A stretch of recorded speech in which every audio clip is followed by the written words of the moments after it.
Jonathan's not just a businessman.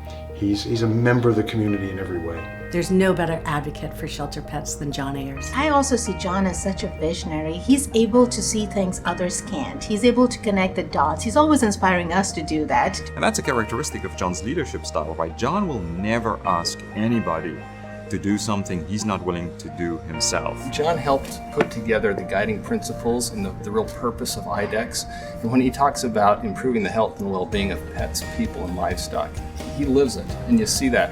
You see that in his own life, you see that in the business, and it ripples throughout the whole company.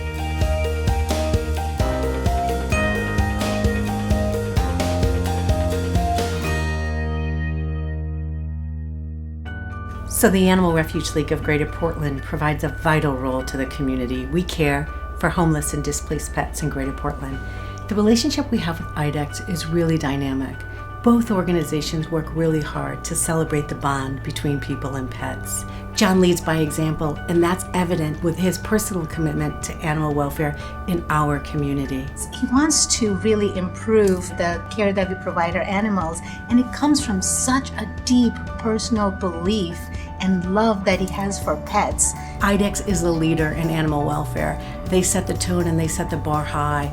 We can rely on IDEXX for support at all of our events. They're always our top dog sponsor. He gives all the employees a couple of days each year to go contribute in a meaningful way that we get to choose how to help the community. Sometimes it's helping at the food bank, sometimes we've been at Habitat for Humanity, where we've been building houses, sometimes we've been out cleaning up trails. So it's really exciting and invigorating to see IDEXX employees from all over the globe arrive in Westbrook, Maine, and roll up their sleeves and provide direct animal care. And that just brings this motivation and passion to the organization. So he's a guy who supports what's going on in the community in a lot of ways. And I think that's a great example for the younger generation to take a look at and say, someday I can grow up and I can be a CEO of something, but when I do that, I still have a civic responsibility. And I still have my own interests to take care of that aren't just business. And Jonathan's not just a businessman. Here's another characteristic of John that I've come to know now in the last 6 years. John is also very, very competitive. Whatever he does, he likes to do well. I first met Jonathan because of my interest in cycling and his interest in cycling. The only thing we really share in biking at this point is we both ride the same kind of bike.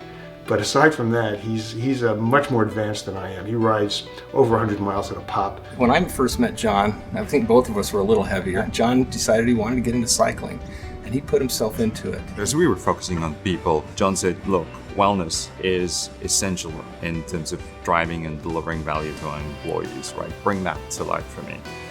And he saw not only the physical health benefits, but I think the mental health benefits that this kind of exercise does, and it really can transform a lot of lives. He was the first one to really embrace wellness. As he's looked at it for the company, he says, how do we help the employees feel better about their lives? And health is a key part of that. So with this new building that we put in a health center. As part of our wellness initiatives, we have constant new activities going on, and in the month of March, the fitness center launched a global challenge for planking. Over 800 people globally signed up for that challenge. Now there's a friendly competition going on, so John shared how long he had planked, and this morning I was up and I'm like, I've got to beat John, I've got to do more. So you can just see that it comes right from the top. In summertime, you'll often find him here sort of midweek at the crack of dawn, hosting a ride with any employee who wants to ride with him.